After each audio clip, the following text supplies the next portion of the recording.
বিহার বিধানসভা নির্বাচনে মোদি নীতিশের জোট রাহুল তেজস্বীর জোটকে কার্যত ধরাশায়ী করায় বিজেপি মহলে উচ্ছ্বাসের দৃশ্য ধরা পড়ল পুরাতন মালদার সদরঘাট এলাকায়। শুক্রবার বিকেলে পুরাতন মালদার মঙ্গলবাড়ি সদরঘাট এলাকা থেকে মালদা কেন্দ্রের বিজেপির বিধায়ক গোপাল সাহার নেতৃত্বে এক বিজয় মিছিল করা হয়। এই মিছিলে উপস্থিত ছিলেন উত্তর মালদার বিজেপির সাংগঠনিক জেলা সভাপতি প্রতাপ সিং, বিজেপি বিধায়ক গোপাল চন্দ্র সাহা, পুরাতন মালদার নগর মণ্ডলের সভানেত্রী তথা কাউন্সিলর বাসন্তী রায় সহ অসংখ্য বিজেপি নেতৃত্ব।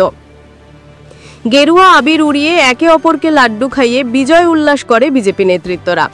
এই বিজয় উল্লাস মিছিলে অংশগ্রহণ করে প্রতাপ সিং জানান, বিহারে নির্বাচন দেখে নির্বাচনে আজকে প্রমাণ হয়ে গেছে মানুষ গেরুয়া শিবিরের উপরে ভরসা রাখতে চায়। তাই আগামীতে পশ্চিমবঙ্গের বিধানসভা নির্বাচনে এই তৃণমূল সরকারকে উৎখাত করে বিজেপি সরকার গঠন করবে এবং বিহার থেকেও আরও ভালো ফল করবে বিজেপি দল, এই আশা আমরা রাখছি।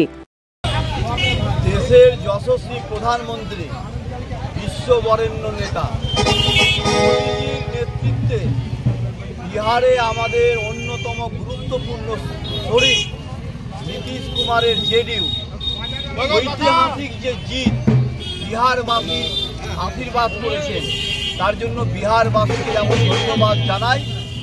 এই বিহারের নির্বাচন সারা ভারতবর্ষের মানুষকে জোট ধর্ম কিভাবে পালন করতে হয় সেইটা যেমন শিক্ষা দিয়েছে, আর পশ্চিমবঙ্গে অত্যাচারী, অনাচারী, বেকার সৃষ্টিকারী, শিল্প ধ্বংসকারী এই যে অরাজকতা, জেহাদি শক্তির পালক হিসাবে মমতা ব্যানার্জি যে শাসন করেছেন প্রায় 15 বছর হতে যাচ্ছে, এখানকার বাঙালি মানুষকেও আজকে 10 কোটি বাঙালি মানুষ তাদেরকে আজকে বার্তা দিয়েছে বিহারবাসী যে বিহারকে দেখে শিখুন, উন্নয়ন সঙ্গে থাকুন। এই প্রতারণাময়ী ছলনাময়ী মমতা ব্যানার্জির ছল চাতুরির মধ্যে আর পড়বেন না।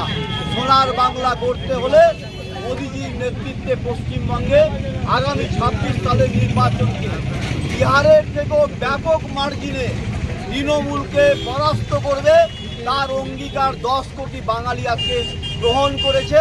26 সালের নির্বাচনে আজকে ঝড় যেটা বিহারে উঠেছে পশ্চিমবঙ্গের সুনামিতে রূপান্তরিত হবে। বিহারের থেকেও মারাত্মক মডেল পশ্চিমবঙ্গে প্রয়োগ করা হবে।